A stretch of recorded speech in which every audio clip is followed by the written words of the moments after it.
constante apoyo a todo lo que hacemos, por tus trabajos y por tu amistad. Y sin más, Enrique, te cedo la palabra. A ver, en primer lugar, ¿se escucha bien? ¿Al fondo escuchan bien? ¿Todo escuchan bien? Perfecto.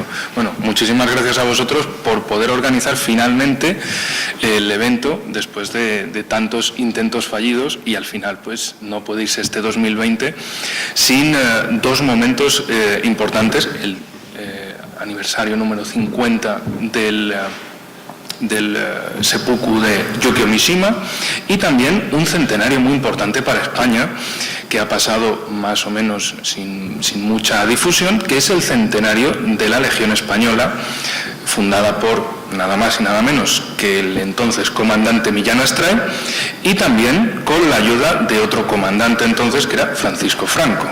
Dos figuras que han sido bastante borradas del ámbito de la historia militar española, y que son figuras también muy interesantes, algo que también se puede ver como Yukio Mishima, que es una figura de la literatura japonesa, pero que parece que es incómodo para algunos, aunque no obstante, pues aquí lo que tratamos pues es de literatura, y ahora pues un poquito de historia militar, que eso es lo más importante que nos atañe.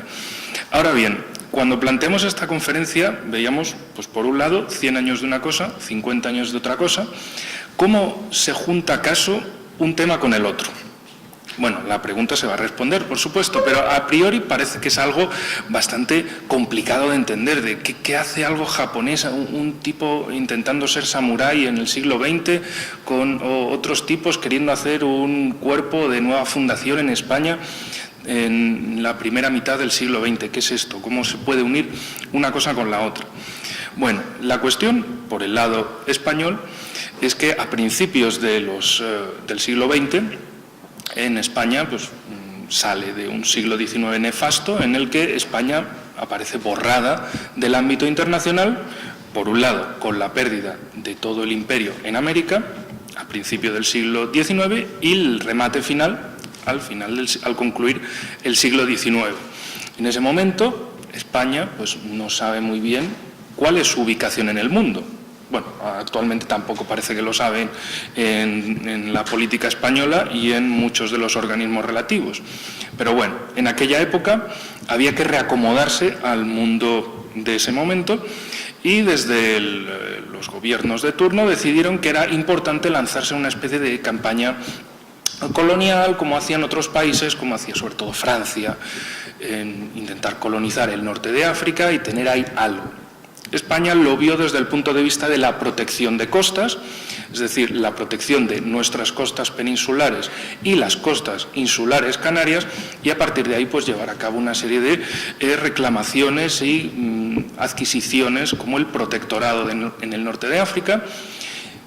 Esto todo a principios del siglo XIX, en torno a 1905, 1906, 1907, pero ese intento de política colonial al ejemplo y a la estela de cómo llevaban a cabo otras potencias europeas, como podía ser la vecina Francia, también Alemania, el segundo imperio alemán, o también pues Inglaterra, que todos tenían intereses en la zona del Estrecho de Gibraltar, tan importante en la geopolítica del pasado como en la del presente.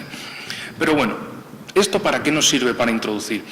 Pues nos sirve para introducir el año 1909, cuando se produce un conflicto entre mineros españoles y milicianos rifeños, por llamarlos de alguna manera, que se oponían a cualquier intento del desarrollo de empresas mineras en la zona que habían recibido asignada en el protectorado con el acuerdo con Francia. En este sentido, el ejército, el poder, la política en España responde enviando al ejército, pero lo responde de una manera bastante fracasada, porque si alguno conoce los eventos de la Semana Trágica, en 1909 todo esto se encaja por ahí, ya que el gobierno decreta que hay que enviar al ejército y, pues, en una falta de preparación, envían soldados de cuota, es decir, normalmente pues era la gente pobre a la que tenían que enviar a una guerra que la verdad ni les iban, ni les venían, ni les convenía. Y se llaman soldados de cuota porque básicamente el que tenía dinero pagaba y no iba, lo cual pues el conflicto estaba servido. Por eso pues los que iban a ser enviados desde el puerto de Barcelona, se sublevaron y tuvo lugar esa semana. Ante esos eventos que patentizaban la falta total de preparación por parte del ejército español de tener una unidad para este tipo de misiones, ahí aparece el propio Millán Astray y empieza a desarrollar una idea que luego tendría lugar, que es la necesidad de crear un cuerpo que pudiera intervenir en cualquier parte de España o de su vecindad de una manera inmediata y tener un cuerpo de élite, nada más y nada menos. También se fijó, por supuesto, en la Legión Extranjera Francesa, conocida y fundada allá por 1834, si la memoria no me falla, y que tenía, pues, era básicamente ese ejército colonial de Francia. Entonces, él pensaba, en España necesitamos una unidad así, una unidad que tenga esa capacidad de intervención, pero no puede ser simplemente una unidad al estilo francés, tiene que ser una unidad al estilo español. Y, en primer lugar, tiene que tomar la referencia más importante de España, que son los tercios. Y tenían que, de alguna manera, sentirse que los soldados que iban a ingresar, que podían ser españoles, podían ser extranjeros, podían venir de una familia rica, de una familia pobre, podían venir del campesinado o simplemente de población expresidiaria, exmilitares, lo que sea. Puede venir mucha gente variopinta. ¿Y qué es lo que les puede unir? Pues tiene que ser una mística de sentirse parte de un cuerpo importante, de que puedes haber sido tal cosa, tal otra, no importa. Aquí vas a ser legionario y vas a ser otra cosa. Y vas a ser parte de una unidad muy importante, que no es simplemente una unidad militar, no eres un número en un regimiento sin más, sino que vas a ser alguien especial.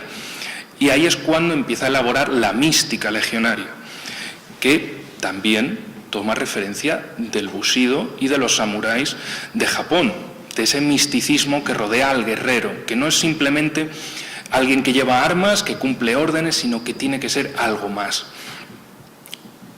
Esto, por un lado, por supuesto, para que se cumplan las órdenes. Hay una parte de necesidad de efectividad, por supuesto, necesaria. Si los soldados no son capaces de actuar como soldados, actuar como colectivo, pues difícilmente se pueden ganar cualquier choque militar.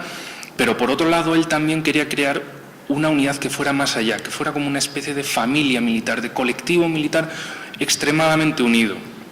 De hecho, el propio Millán Astray es el mismo traductor al español, como había mencionado en la introducción, el traductor del bushido al español, para que también tengamos en nuestro idioma este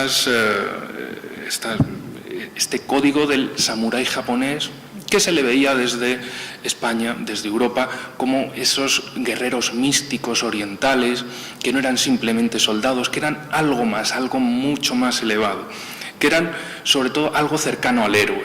Y eso es lo que Millán Astray quería proyectar en cada soldado de la Legión, que cuando llegara aquí, que cuando llegara a la unidad, que cuando llegara a la Legión, inicialmente llamada el tercio de extranjeros, dejara de ser un don nadie o un don alguien o un malvado o alguien bueno, alguien malo, pasara a ser caballero legionario y tuviera una honra distinta. Y para conseguir esa honra, pues por supuesto, es famoso, aunque por diversos motivos, pues el viva la muerte de la legión. Eso también es algo muy presente en todo el bushido japonés. Esa vida dedicada a otros, dedicada al servicio, dedicada al jefe supremo también, dedicada a servir directamente, pero dedicada también a ser un caballero, no simplemente un soldado que puede estar aquí como puede estar en otra cosa, sino que una vez ha llegado aquí ya va a ser alguien totalmente distinto para toda su vida. Y es algo de lo que no se podrá extraer, sino que ya ha pasado a una dignidad distinta. Por ejemplo, el culto al honor o el culto al valor, o la cortesía también, la fidelidad, la dignidad y también lo más importante, lo que más nos une de unos a otros, pues es siempre ese mirar hacia la muerte y ver que no es algo problemático, sino que es algo que está ahí, pero que no nos importa. Nosotros servimos, nosotros luchamos, nosotros combatimos, y eso es lo importante, el servicio. Y esto es muy importante porque, claro, ¿cómo aunas a toda esa gente que te vaya a venir a la Legión, al tercio de extranjeros, y que le digas, aquí hay una serie de normas, y es el credo legionario? Tienes que saberlo, y esto es con lo que te vas a mover. Te vas a olvidar de todo lo que eras antes, y esto es lo que eres ahora. Pues, por supuesto, el espíritu del legionario, el primero de ellos, que dice, es único y sin igual, es de ciega y feroz acometividad, de buscar siempre acortar la distancia con el enemigo y llegar a la bayoneta. De, digamos también, pues, en este caso, el fusil y la bayoneta, pues es la katana, las espadas de los samuráis, pero que ya te embulle en esta dignidad de que no se rehuyen los combates, se va hacia los combates. Y, por supuesto, también que en el espíritu del compañerismo nunca se deja a nadie atrás, no se abandona jamás a un hombre en el campo hasta perecer todos, como dice también en el credo legionario. La amistad entre todos los legionarios, que todos son iguales y todos sirven y a todos hay que cuidar. Eso está conectado, por supuesto, con la unión y el socorro, que no solo es para cualquier legionario que lo pida, sino para cualquier persona también que lo necesite. Y por eso siempre hay que marchar. El espíritu de marcha que dice, y también el espíritu de sufrimiento y dureza, de acudir al fuego, de la disciplina, del combate, y también, en último lugar, ahí está el espíritu de la muerte. El morir en el combate es el mayor honor. Esto también, pues, es el final de Yukio Mishima, también el morir con honor, que no es simplemente una muerte sin más, una cuestión vulgar, sino que es el último gran capítulo glorioso de todo héroe. Y de aquí podemos pasar, ya una vez en los años 20, en 1920, cuando empieza a funcionar el tercio de extranjeros en el norte de África, en la zona del protectorado español, pues dejamos ahí la situación parada un momento y nos vamos hacia el Japón. Y sin empezar pues muy lejos en la historia, solo empezando a mediados del siglo XIX también, ahí tenemos un Japón que sale del aislamiento que ellos mismos se habían impuesto y habían dicho no queremos tener relaciones con ningún otro país, pero Estados Unidos, y aquí vemos un país que se va a repetir en su insistencia con Japón, aparece con una flota de la Armada y dice, bueno, o aquí os abrís al comercio internacional o reventamos Tokio. Una de dos. Y al final Japón decide que, vale, pues vamos a abrirnos al comercio internacional, vamos a, sin querer o sin querer queriendo, iniciaron un proceso de modernización, más concretamente de occidentalización, tanto moral como técnica, y todo lo que era el Japón antiguo, digamos el Japón del shogunato o lo que se podría ver desde la perspectiva occidental como el Japón medieval, pues se empieza a convertir en el Japón industrial, en un Japón fuertemente occidentalizado. Eso, por supuesto, produjo conflictos internos, pero al final de todo, desde la perspectiva geopolítica, también convirtió a un país aislado, a un país, digamos, atrasado tecnológicamente, en una gran potencia de Asia, que esto es muy importante. ¿Por qué? ¿Quién pensaría que Japón, un puñado de islas, iba a conseguir derrotar a viejos grandes imperios como a los chinos a finales del siglo XIX y a la propia Rusia a principios del siglo XX? Es decir, tenemos ahí, entre el 1890 y la década del 1900, un país que de repente, toda esa occidentalización material que había estado acumulando, de repente le ha servido para transformar sus ejércitos medievales en ejércitos totalmente modernos, capaces de arrasar y vencer a grandes potencias antiguas, pero que no habían llevado pues un desarrollo tan fuertemente modernizador como el mismo Japón. Por otro lado, pues llegamos a la época de la Segunda Guerra Mundial, las décadas de 1930 y 40, la época del mayor esplendor, digamos, del mayor avance japonés en la historia, siendo capaces de derrotar, además de otra vez a China, aunque en aquella época la Unión Soviética los frenó en 1939 y no quisieron probar una guerra por ahí, pero consiguieron aplastar a China y tomar varias de sus capitales, de sus ciudades importantes. Pero no solo eso, también vencieron a los franceses, aunque eran pocos.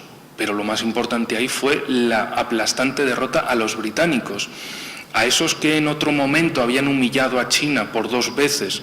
En el siglo XIX, de repente Japón, ese Japón modernizado, ese Japón imperial, conseguía derrotar a los británicos, y además de una manera humillante, no solo conquistándoles Hong Kong, también conquistándoles Birmania y también llegando hasta la misma Singapur.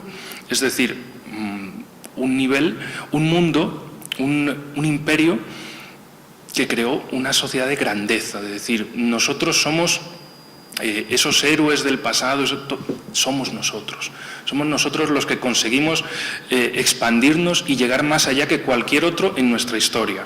Pero también en 1945 llega la debacle. Japón pierde, pero no solo es que pierda por el lado oriental, en su caso, por el lado occidental de Japón, es decir, desde el Pacífico, por Estados Unidos. Es que también la Unión Soviética les echó militarmente de Manchuria en una operación en agosto de 1945, es decir, que todo lo que había alcanzado Japón de repente se desvaneció por todos los lados. Pero no solo fue ahí la cosa, también es que Estados Unidos ocupó militarmente Japón y a partir de ese momento, igual que había hecho casi 100 años antes, dijo, bueno, ahora esto va a cambiar. En primer lugar, vais a tener una constitución como nosotros digamos, una típica constitución también de la época. Vais a ser un país democrático, modernizado, vais a sufrir otro proceso de modernización, pero en este caso acentuando la parte moral, la parte de la política. Y a partir de ahí, pues por ejemplo, a Japón se le privó de ejército propio, que luego, a partir de 1954, pues crearían las fuerzas de autodefensa de Japón, pero siempre indicando que esto no es para hacer daño a nadie, este ejército no es para atacar a otros, este ejército es una fuerza interior por si acaso alguien nos ataca. Es decir, siempre indicando que de ninguna de las maneras este país puede volver a mirar hacia el exterior como otros países sí han hecho en su historia o siguen haciendo de maneras descaradas e interviniendo en otros países de maneras descaradas. También esto se enmarca en un contexto que cabe la pena mencionar, aunque uno pueda pensar, bueno, ¿qué es esto? ¿Qué pintaría aquí Costa Rica en todo esto en esa época? Bueno, por ejemplo, en 1948, tras la guerra civil en Costa Rica, Estados Unidos dijo, bueno, vamos a firmar un acuerdo de cooperación, si tenéis algún problema externo, nos encargamos nosotros. Vosotros quitáis al ejército, dejáis una policía y ya está. Si alguien nos ataca desde fuera, vamos nosotros y le pegamos. Así dicho pronto. Con Japón hicieron algo parecido, no os preocupéis, si alguien nos ataca desde fuera, estamos nosotros y os ayudamos. Esto es un detalle muy interesante porque refleja una tendencia que también se puede ver en otros países en la actualidad. Por ejemplo, en Serbia, para que dejen de tener un ejército y simplemente tengan fuerzas de autodefensa, fuerzas muy mínimas, muy reducidas, lo que también en otros casos se hizo, pues por ejemplo, a la Alemania después del Tratado de Versalles, de decir, no, mira, en esta parte de tu país nada de tener ejército y lo que tengas pues va a ser una cosa muy mínima y muy pequeña, porque aquí hemos ganado nosotros e imponemos las condiciones. Esto simplemente como detalles geopolíticos adicionales, ¿no? Bueno, pues Mishima crece en ese contexto de la grandeza y la caída del Japón más expandido de su historia. Desde 1925 hasta 1945 son esos años en los que consiguen vencer a China, que es ese gran logro, después derrotar a los ingleses repetidamente, también poner en jaque a los estadounidenses, es decir, en un contexto en el que el héroe alcanza el cenit, pero el héroe de repente fracasa y se hunde. También eso se puede ver, a mi juicio, en la propia vida de Mishima y también de luego cómo después de 1945 tiene que rehacerse todo y tiene que verse en un nuevo país, en un nuevo contexto, crecer en todo eso tan distinto y a partir de ahí también forjarse a sí mismo como un héroe. y acabar pues, con una muerte como un héroe. Por otro lado, volviendo a España, pues también tenemos algo parecido, aunque sin morir en campo de batalla, como es Millán Astray, que durante todas las operaciones entre 1920 y 1926, en las que estuvo participando en primera línea con el Tercio de Extranjeros, fue herido en repetidas ocasiones, fue enviado al hospital y, nada más darle el alta, volvía a la primera línea, porque el héroe tenía que estar en primera línea. También esto es algo que se puede aducir en el caso de Mishima, que él no le dijo a otros, vosotros haceros el seppuku y yo lo miro y lo grabo, sino lo hago yo y no es cosa para vosotros, es cosa del héroe, el que encabeza, el que lo hace y es el primero en ser el ejemplo de todo. Que esto también es algo muy importante, muy interesante para nuestros tiempos, que no es simplemente alguien que crea un código místico muy bonito, no es alguien que dice cosas, sino es alguien que las hace. Y al momento de estarlas escribiendo, ya las está haciendo. Esto me parece que es un ejemplo muy destacable de las dos figuras que, bueno, se pueden decir que son el retrato de un héroe, con sus cosas buenas y sus cosas malas, porque igual que en las historias de los héroes griegos, pues también tenían sus puntos de máxima gloria, pero también sus puntos, digamos, oscuros. Y más allá de esto, en cuestiones históricas y culturales, pues me parecen dos figuras muy importantes a tener en cuenta, cada uno desde su perspectiva, desde su mundo, desde su contexto, pero que también nos pueden marcar esos puntos fundamentales a tener en cuenta, a vivir, digamos, dentro de un código, a tener también su propio código y a ser los primeros ejemplos, los vivos ejemplos de ese código. Y como vamos, creo que un poco mal de tiempo, pues si queréis pasamos a las preguntas y si tenéis alguna pregunta que pueda responder sobre estos temas, pues estaré encantado de responderlo. Y de nuevo, pues muchísimas gracias a la organización por haber organizado finalmente pues este evento en el que recordamos, por un lado, a Yukio Mishima, a Japón, y también, por otro lado, recordamos nuestra historia con la Legión Española, con la figura de Millán Astray, con el bushido japonés por un lado, con el credo legionario por el nuestro. Muchas gracias.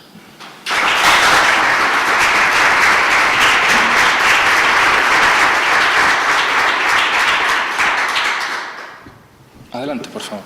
Muchas gracias. Yo la verdad es que me he quedado muy asombrado con lo del espíritu legionario. Yo desconocía completamente esa génesis del bushido y que fuera el primer introductor del bushido en España. Me parece que tengo un tema para investigar también, que lo agradezco. Pero hay dos cositas aquí que me gustaría discutir. Bueno, no sé si discutir es la palabra, pero bueno. Mishima no va solo al sacrificio. Mishima se lleva también, claro que elegido voluntariamente, a morir también asiste. Hasta el punto de que hay un autor como Scott Stroud que dice que en ese acto final de Mishima, yo no he entrado en esta cuestión, en este acto central de Mishima se produce un shinju, el suicidio de los amantes, que identifica que Morita y él estaban enamorados. Esa es una pincelada nada más.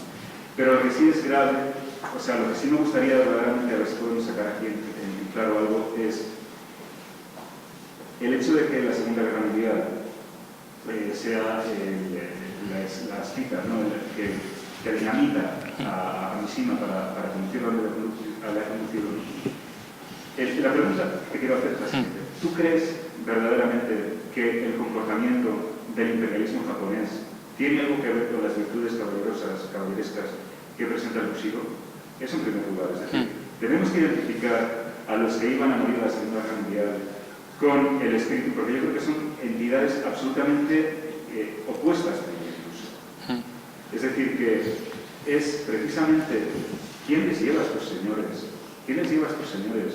a querer expandirse por Asia, si no es ese veneno occidental, ese veneno de las armas de fuego que penetran con el pueblo perdido. O sea, porque, bueno, sabes muy bien que Japón intenta invadir Corea por 2 veces durante el Sakoku, durante el periodo de exclusión nacional de los 150 años, lo que Tokugawa, y no lo consigue. Y eso es lo que es Japón. Es Es decir, Japón intenta eso, se queda ahí y se quedan, bueno, exterminaron a los cristianos que llegaban a evangelizar, etcétera, etcétera, ¿no? Impidieron absolutamente todo contacto con el exterior. Había comercio con el exterior, pero en una isla artificial, la de Jima, y la patente la tenían los holandeses, porque habían apostatado completamente a hacer turismo religioso, o sea, era la condición sine qua non. Es decir, tú solo puedes mercadear con nosotros, pero no queremos saber absolutamente nada de tu cultura. En el momento en que tú seas sospechoso de querer hacer algo más culturalmente, estás fuera. Entonces, ¿cómo podemos identificar, o cómo se puede identificar ese espíritu con el imperialismo japonés?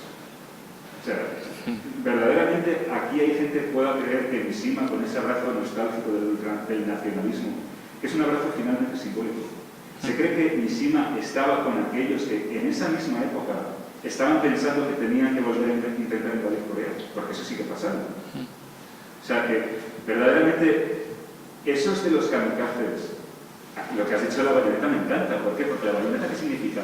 Que el combate es cuerpo a cuerpo.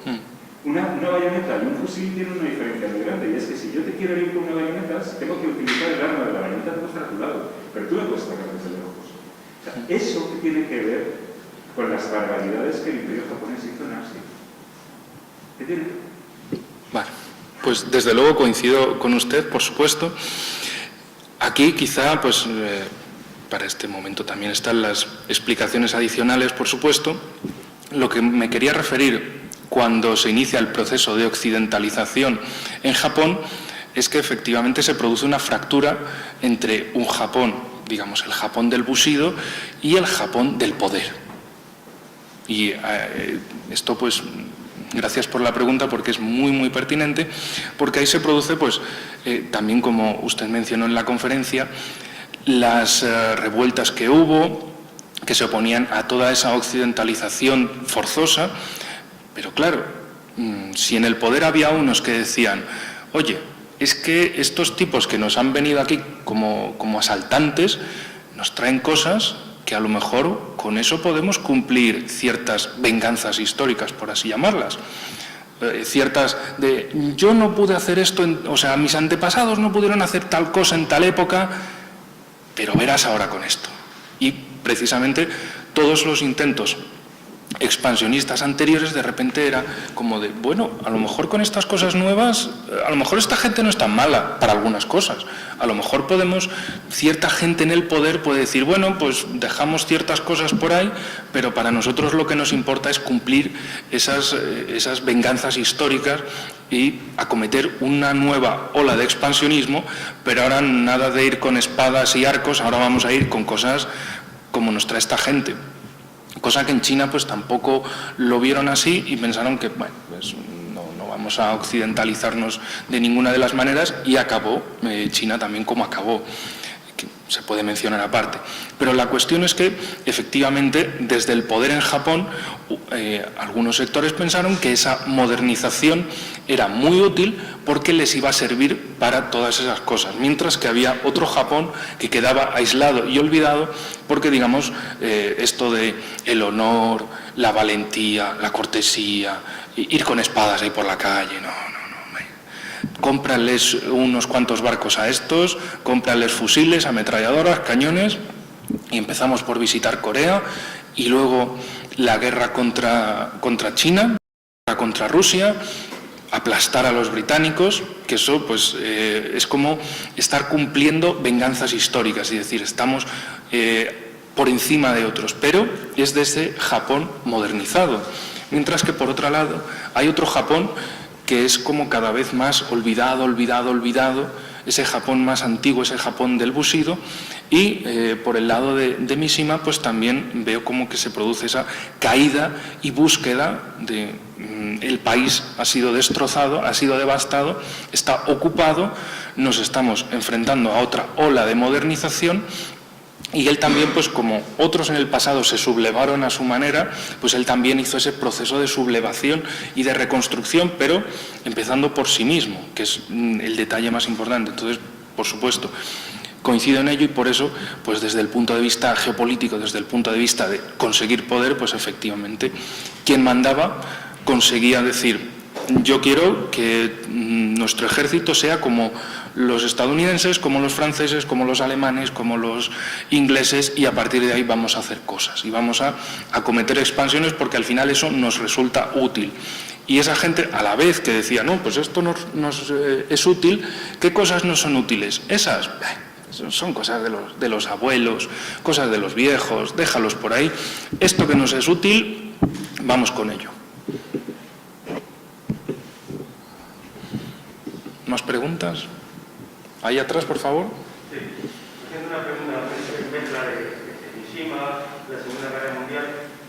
¿Cuál es la visión que se da con la pérdida o la invasión de Rusia de las Islas Kuriles y la retirada por parte de Estados Unidos de las katanas a todos los oficiales y a todas las familias que se realizó después de la Segunda Guerra Mundial? Esta mezcla de la postura de Mishima contra esa usurpación territorial o la humillación quitando las katanas de siglos que tenían los oficiales japoneses. Bueno, por el lado de Estados Unidos se explica de una manera muy simple, es el decir, vosotros tenéis que comportaros como occidentales, tenéis que ser un occidental más, y todo lo que sea símbolo propio, pues se acabó.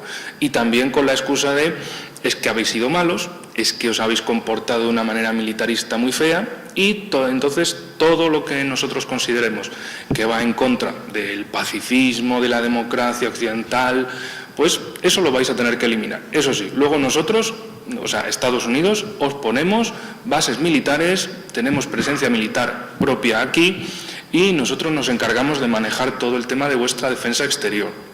Es decir, no deja de ser una manera de decir, os vais a desarmar porque os hemos ganado y ahora vamos a hacer lo que nos dé la gana con vosotros y vosotros os vais a comportar como un ciudadano más, porque es lo bueno. Acabar diciendo de no, nosotros os traemos lo bueno. Y por el lado de las Kuriles, esto se explica con la expansión de tres potencias. Por un lado de China, por otro lado de Rusia y por otro lado de Japón. Ya que en varios tratados, en el siglo XIX, si mal no recuerdo los nombres, pero las fechas sí, en 1858, en 1860, hubo dos tratados entre el Imperio Ruso y el Imperio Chino, por el cual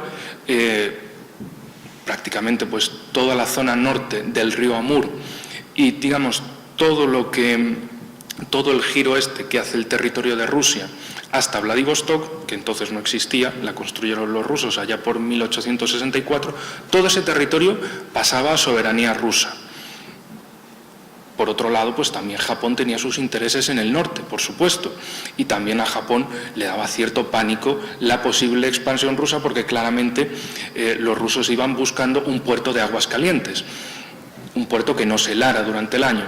Ese puerto era Puerto Arturo o Port Arthur, pero siempre en la historiografía se suele conocer como Port Arthur, pero estamos en España, es Puerto Arturo.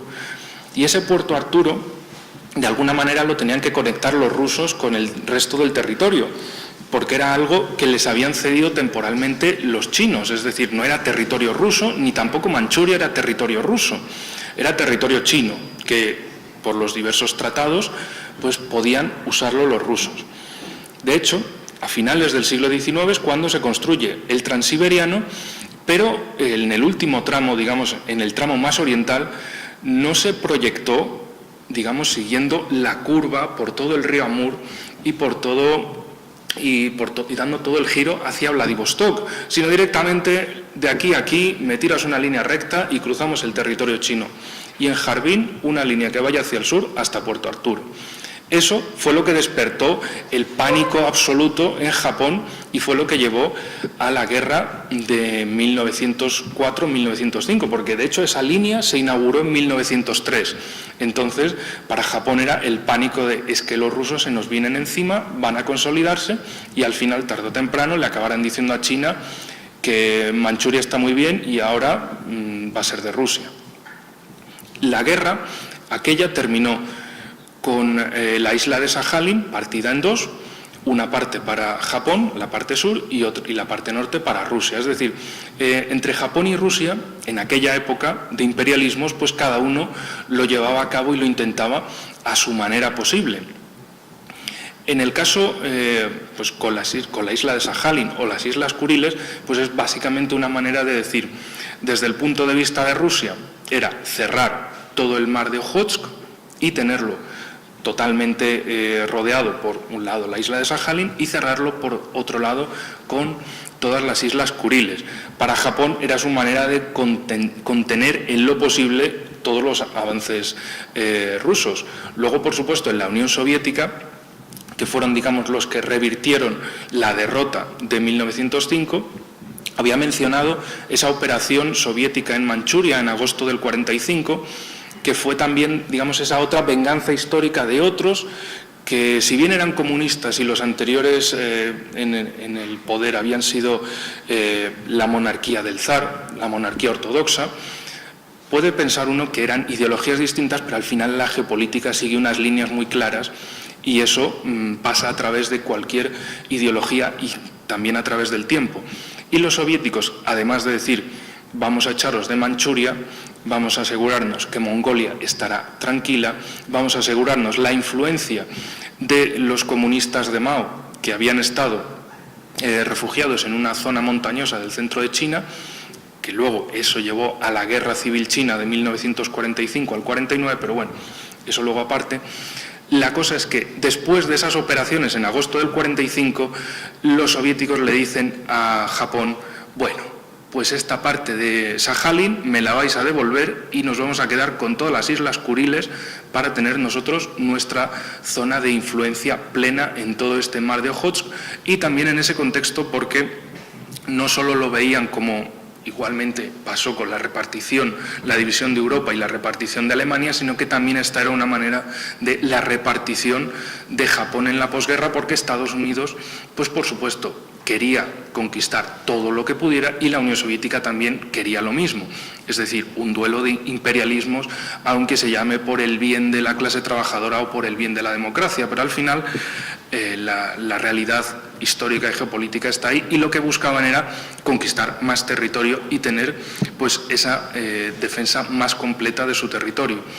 Y por el otro lado, que no nos quede por no mencionar el tema de la guerra civil en China.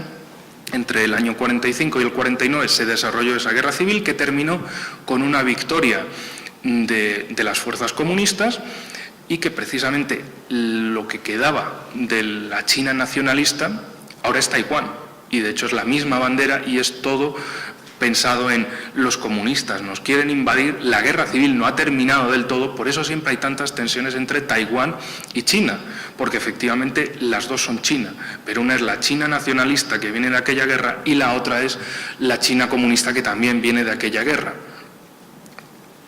Y en último lugar, para mencionar toda esta línea, en 1950 comienza la Guerra de Corea, entre la Corea del Norte comunista y la Corea del Sur capitalista o estadounidense.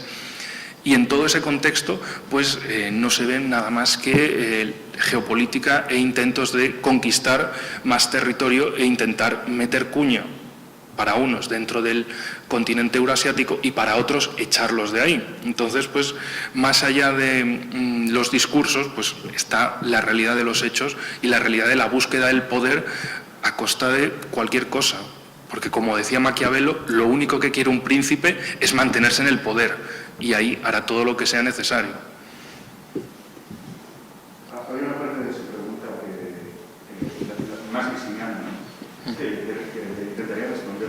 Bueno, lo de Corea tiene que ver con que Corea fue ocupada militarmente por Japón durante 25 años, entre el 10 y el 45, y es a la salida de la influencia japonesa cuando pues eso es lo que pasa, pues que el país se quiere, ¿no? Y con el tema de Mishima, lo que pasa es que ese abrazo nostálgico que tiene Mishima no es el abrazo del imperio japonés. Esto yo creo que debe quedar meridianamente claro.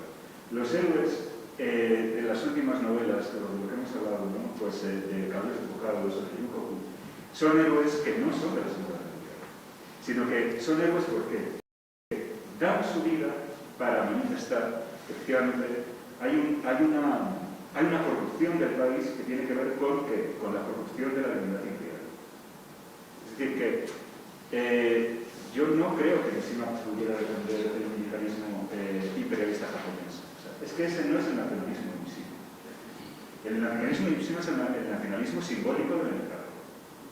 Y Mishima, que tenía usos occidentales y que tenía amigos occidentales y que jamás en la vida insultaría a la bandera norteamericana, Mishima lo que veía que se perdía era precisamente la dignidad imperial.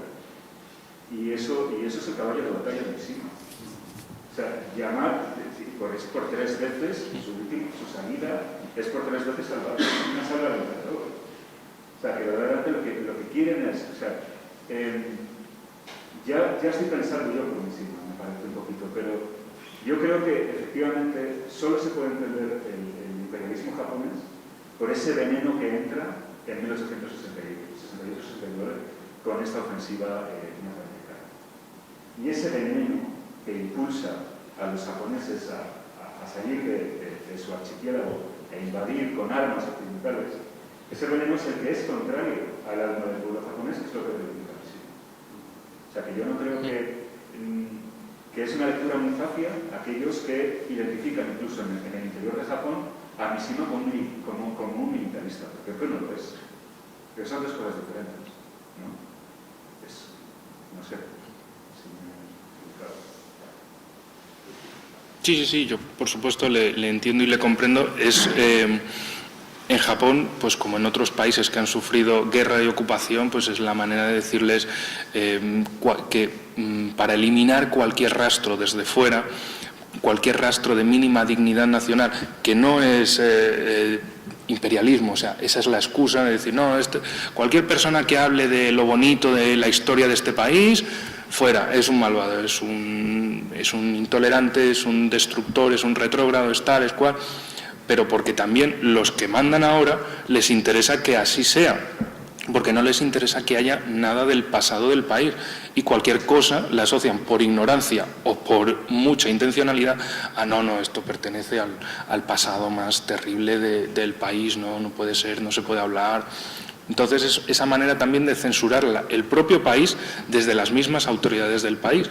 Y ahí pues coincido con su visión también, de que desde Mishima veía que faltaba esa honra, pero no esa honra de el emperador conquistador al estilo occidental, sino una honra más mística, que eso es algo que por supuesto siempre cuesta más entender, y por supuesto desde la política el misticismo suena a gente fumando cosas raras, dando giros raros y luego al final queriendo cometer atentados o conquistas, formar un ejército secreto y conspiraciones y demás, en fin, todo eso, el paquete completo. ¿Y nada más? Oh, una más. Sí, un brevísimo apunte, simplemente mencionar que creo que los primeros que introdujeron las armas de fuego en Japón fueron los portugueses en el siglo XVI, pero los arcabuces, culebrinas, cañones y demás. Simplemente eso. Eso es verdad. Sí. Eso es verdad, pero ese es el camino que creo. Sí. Ese es el camino. Me parece. Y con esto lo damos por terminado.